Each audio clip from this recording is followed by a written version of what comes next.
everybody here tonight who hasn't seen the film, I'll just say that we have Suzanne Ciani here, who is one of the pioneers of electronic music.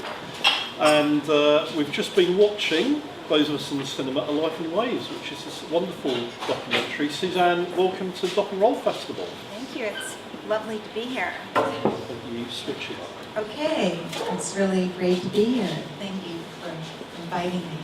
And Suzanne, you're in London because for the first time ever in your 40-plus year career, you've got a couple of gigs coming up this week. Oh, there you go. You can hear me now. So, Suzanne. That was a tech moment. I should know better, but I've got a tech person with me. Yeah, but, we figured it out. We'll survive. But you're here in London because you've got a couple of gigs, sell-out gigs, Cafe Auto this week. Yes, I'm playing at Cafe Auto. I don't know what that means. Auto? I think it's Auto. Auto. On Thursday night, 2 shows at 7:30, and then at 10 I'm playing the Buchla, the B-U-C-H-L-A 200E. So it's a reincarnation of the early Buchla that I played in this film. It's fascinating because not only were you one of the first people to really get into playing Beatles, but as the film shows, you're also involved in constructing and designing these machines. So, how was that as an experience? Well, it was very formative, and probably I appreciate it more and more as time goes on because, I reconnected with Don Buchla when I moved back to California. So I abruptly left New York after 19 years and moved back to the West Coast. And Don and I became friends again, and much to my surprise, eventually it led back to my relating or adopting or whatever, connecting with his instrument. So, he is what I call the Da Vinci of electronic music design, instrument design.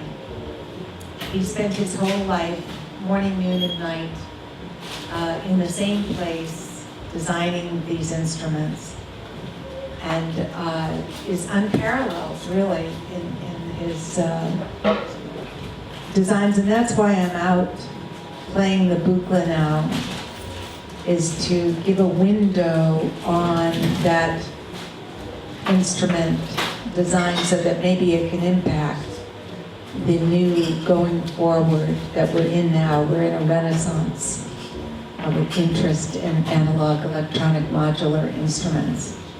Yes, it is back again, like the vinyl record, the cassette, so many forms of analog entertainment. Going back to those early years though, Doc&Roll is all about instigators, innovators, again a female who's succeeded in a male-dominated or two male-dominated industries, music and advertising in your case. Mm-hmm. But going back to those early years, you're a sound creator really, aren't you? You're a creator of sound. You're creating sounds and manipulating sounds from essentially different sine waves that you can get. It looks frightening from the outside to see all those wires, all those switches, but for you, Suzanne, describe the experience of creating those sounds. And is it frightening when you get to know the machine? How long did it take you to really master the first Buchla that you played on? Well, I think really it had to do with falling in love. I fell in love with the machine. Don't ask me how. I think, clearly there was some deep connection that was going to be manifested. And the origin of that future was present from the beginning. So I call that love because it was a seed and it grew. And I think, as an energy, love is very powerful. And so you don't deal with the details or the complexities or the obstacles. You just have an energy system that moves you. It's like we've all experienced that, right? You can do things you never imagined you could do when you're in love. I wish I would fall in love again, actually. So wonderful.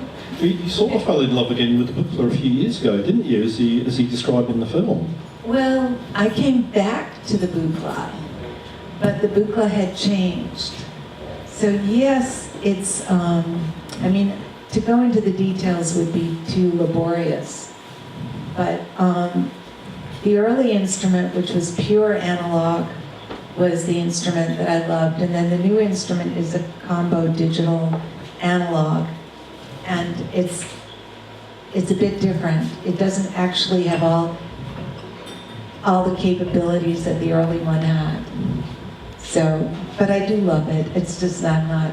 They don't make them like they used to, I Suzanne. Now, Bradford and Brett, who are the main people behind making the film, how did you feel when they approached you to make this documentary, and how was the process of working with them? They were two young filmmakers who proposed doing a film about my life, and I'd had interest earlier, so there were other previous, years before, people who wanted to do films and nothing ever happened, and I liked them. And I was also impressed by the work they'd already done. So they were filmmakers who had completed films, which is already a major benchmark. I've known a lot of filmmakers who've never finished films. And their previous film was about women wrestlers. So I wasn't sure we were a good match. Strong females, strong female characters. That's one thing in common. But I just really like them, and Brad, who's the one that edited the film, he just did a brilliant job with the music. I had no idea that I was actually writing the soundtrack of my film all these years. But he was, he came to me because he loved the music. He knew 7 Waves, which is my first album. And gosh, there's so much music going.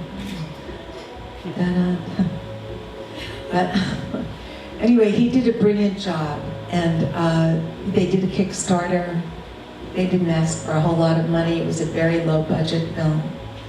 We transferred things from the vault, so I had a lot of materials that had never been transferred. And they provoked me into going in and finding all these old films, footage, and transferred them, and they used a lot of that. Let's put the Q&A out to the audience. I don't know if anybody's got any questions. Any fans of Suzanne's music here? You must have a question, fans of music. Yes.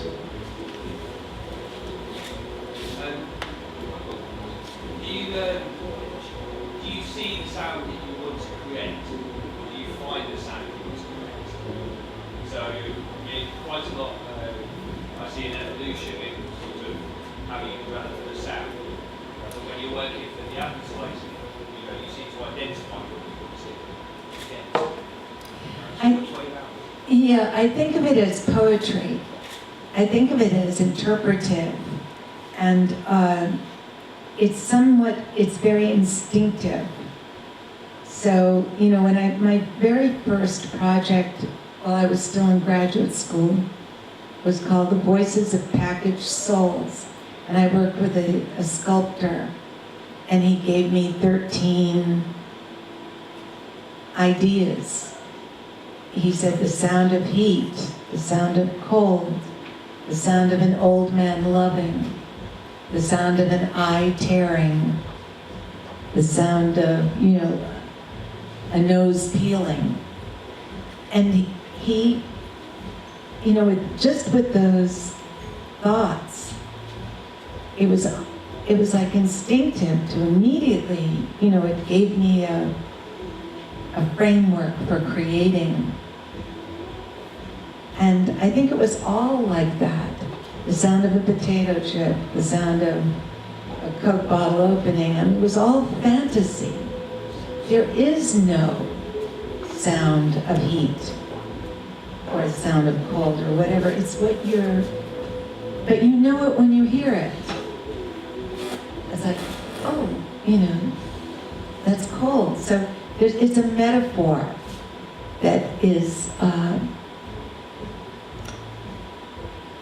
you know, we have a listening for that. And we know what it is when we hear it, even if we've never heard it before. So that was part of it, you know, that sound, creating the sound. But the other part was combining that with my classical background. So actual writing of notes and orchestrating. And that's what my, you know, my first album represents, is a combination of the exploration of this new vocabulary and marrying it with my roots, which were classical. Any more questions? Colin's got the microphone there, so hold on for a sec. Hi. It's so interesting when you were saying I want to make technology sensual, and also in general how you see how is developing electronic music right now for female women. It's just, from my point of view, is overwhelming to see how you connected this part of representing the future back then, but also with the female values completely. They're really organic in what you did. You shared the message. But what do you think right now about what is happening? Lacking confidence. And where does confidence come from? It comes from your core. It comes from your sense of integrity. If you can connect with your true inner desire, you know, no pretension, whatever it is, you're strong because you are being you. Whoever that is, that's your strong being. So there's a lot of doubt that women have, you know, especially when they're the one, you know, in a class of electronic music and there's one woman and 13 men. Whoops. You know, it's a very subtle thing. And a lot of women, in order to deal with that, are afraid to make a mistake. Because if you're a woman and you make a mistake, you're representing all women. You know, suddenly women are stupid. Women can't do that, you know. So there's a lot of pressure. And you just have to separate from the sociological, is that a subway? What is that? It's the mainline trains into Oh, Liverpool it's a Street train. Station. Oh Yeah. my God, okay. Nice atmospherics. Could do something with those sounds. I like it. I do like it. It, Give me some ideas. it had a certain rhythm, you know, so that's how I knew it was like intentional, you know. There's something about instinctiveness, picking up on that as well, and the way that you find sounds and you create sounds. And again, as some of your colleagues said, that when you're asked to produce a friendly beat, instinctively, conceptually, you know what that is. So, I mean, that's your authentic talent, I suppose, Suzanne, that you can pick up on a sound, or you can recognise something and develop that creatively very quickly. I'm probably the worst, you know, observer of my own, you know, what I do, because I'm in it, so I don't even see it, but thank you for, you know, That's okay. making that observation. What about your journey as well? Because it's very interesting, you started off with piano, classical music was part of your early background, and then you had that period where you went back to classical music, composed, played live. So, I mean, do you feel that was part of your ongoing journey, part of your ongoing development, that being in electronic music for 15, 20 years or so, working the way you did was important, but again, at the core of your creativity, to actually go to classical music, to do that something different, to move on. Well, there are external circumstances that impacted those choices. Like, you know, at a certain point my booklet broke and I couldn't play it anymore. It couldn't be repaired. So I needed to make a change. I never imagined that I would go back to the piano. I don't know how that happened. But it might have had something to do with the fact that I moved out of New York and back to a very isolated area where I had a piano. I always say now, never say never, because I've always been very clear that I knew exactly what was going on. You know, I will never play the piano again. I will never play the bugle again. I will never, you know, at this point, I know that I just don't know. So there's no, you know, certainty. And in fact, I'm at a stage in life, and I think this is a late stage in an artist's life, where you kind of let go of knowing anything, and you're free.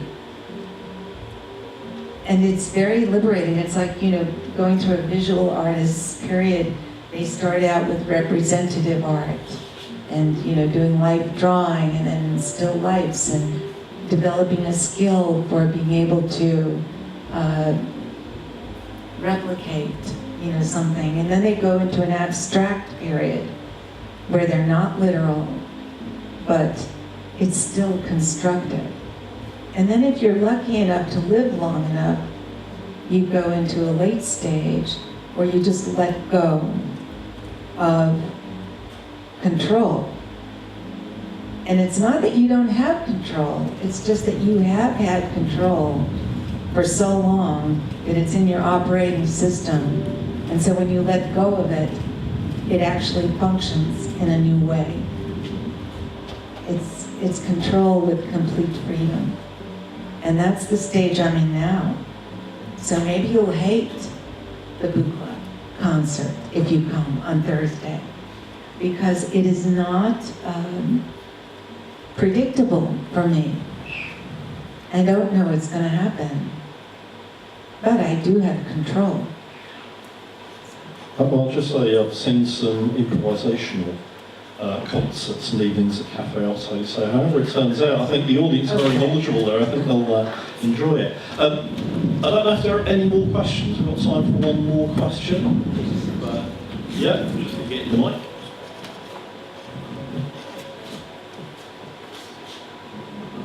My question is, how do you structure a piece, and what is the starting point when you compose?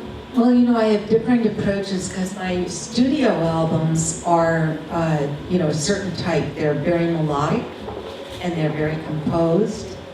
And the start is with a melodic idea. And then I, you know, build. An electronic piece, I start with what I call raw material. So in this case, on Thursday night, I have 4 sequences. So it's a counterpoint of 4 16-stage sequences. And that's the starting point. And then, you know, it's a matter of improvising on those sequences. I also have, you know, classical sensibility. So my concept of a piece is very classical.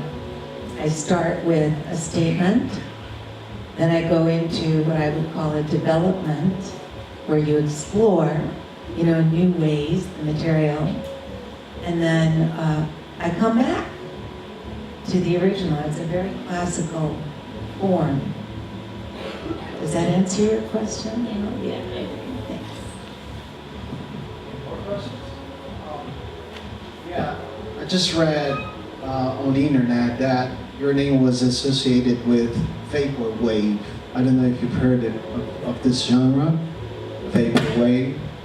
So yeah, it's basically they take music from different eras and they repackage in a way that it sounds like a nostalgia thing.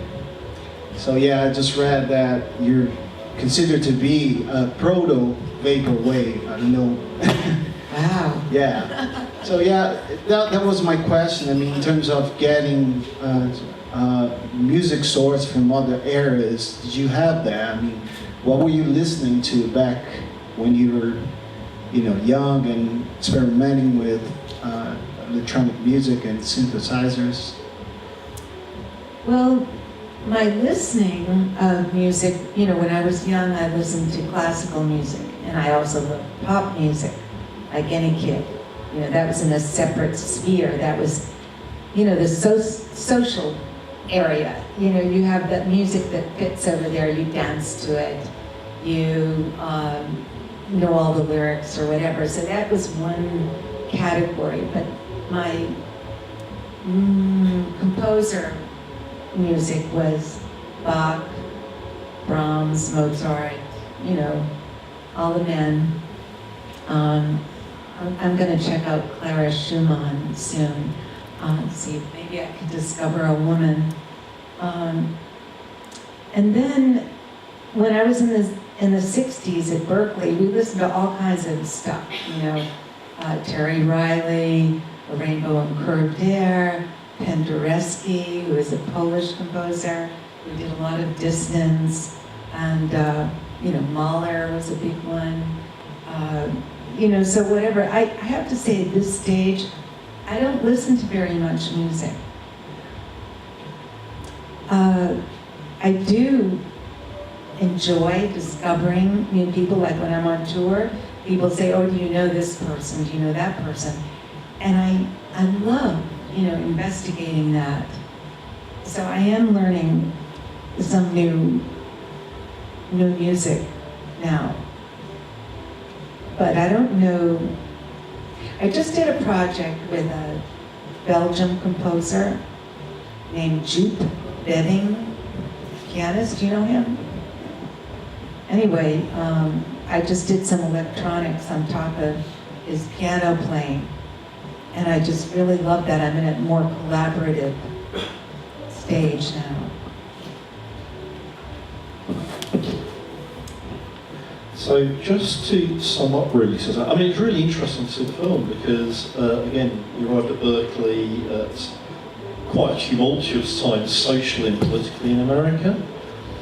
You developed your techniques with synthesizers just at the time when other technological things like video games were coming through. Again, advertising, always looking to be ahead of the game and looking to you as somebody who can innovate in terms of sound and music for advertising. Some of that music's terrific, by the way.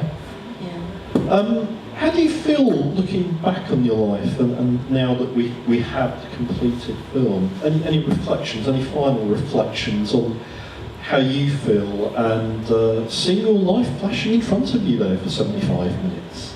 Right. When I first saw the rough cut, I thought, oh, they put too much emphasis on the technology.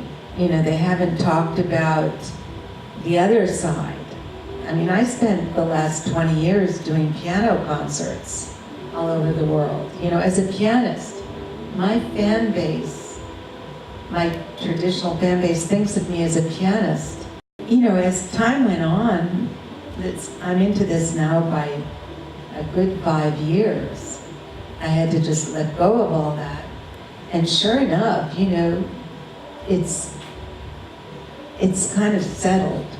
I have one set of fans that thinks of me as electronic, and I still have my other set that they don't even know each other. And so far I think it's taking care of itself. I don't think anybody's going to show up Thursday expecting a piano concert. I don't know. But there is a piano there, so if they are, I could always do that. Quick 10 minutes. Quick 10 minutes. Quick 10 minutes, yeah. Two essential ingredients of a really good music documentary are an interesting musician and personality as well. You're such a nice person, Suzanne, and yet you have been involved in the music industry, which very often can be a little bit difficult in terms of meeting characters and in the way that people are sometimes treated. But it's a really terrific documentary. Thank you. Thank you so much. And the documentarians Well, did a great job. Thank you so much for what you've brought and being an innovator, really bringing electronic music to the forefront of so many different audiences, really, from people, game players, to watching adverts on TV, and again through the music you've done. 7 Waves, Velocity of Love, which are albums I really love, they're fantastic. Thank you. Suzanne, Ciani, thank you for being at Doc&Roll.